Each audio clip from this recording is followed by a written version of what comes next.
Hey everyone, today we're diving into a pretty intense topics and mining in Telangana.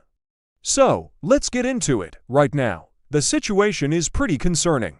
There are accusations flying around about the state government not following mining regulations, and it's creating a lot of tension. I mean, when you think about it, sticking to environmental rules is super crucial, right?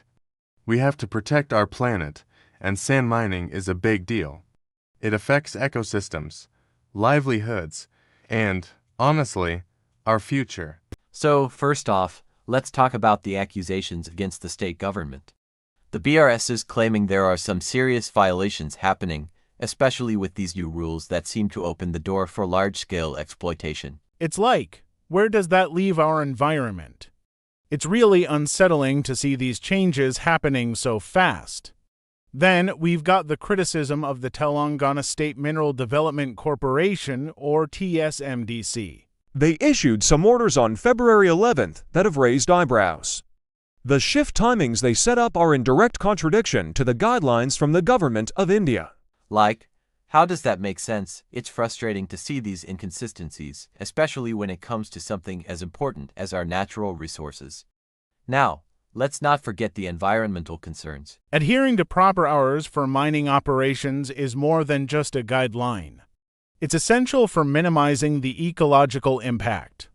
Extending those hours that could lead to some serious damage. It's like we're playing with fire here, and we need to be more aware of the consequences.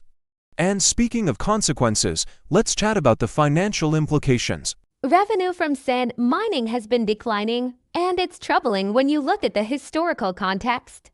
Comparing current revenue to what it used to be really puts things into perspective. It's not just numbers, it's people's livelihoods on the line. Then there's the issue of administrative instability.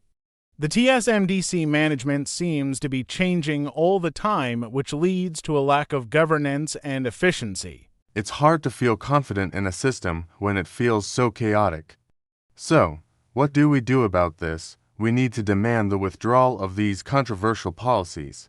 It's time for a legislative committee to step in and initiate an inquiry into sand mining practices.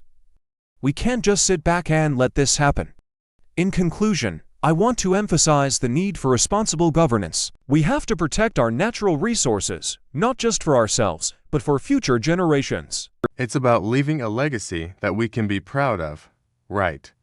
So, if you're feeling as passionate about this as I am, please subscribe, like, and comment below. Let's get this conversation going. I know it can feel overwhelming, but together we can make a difference. Reflecting on all of this, I've realized how important it is to stay engaged and informed. It's easy to feel like we're powerless, but every voice counts. Even in tough times, there's always something positive to take away. Let's be grateful for the chance to speak up and advocate for change. Thanks for tuning in, and let's keep pushing for a better future.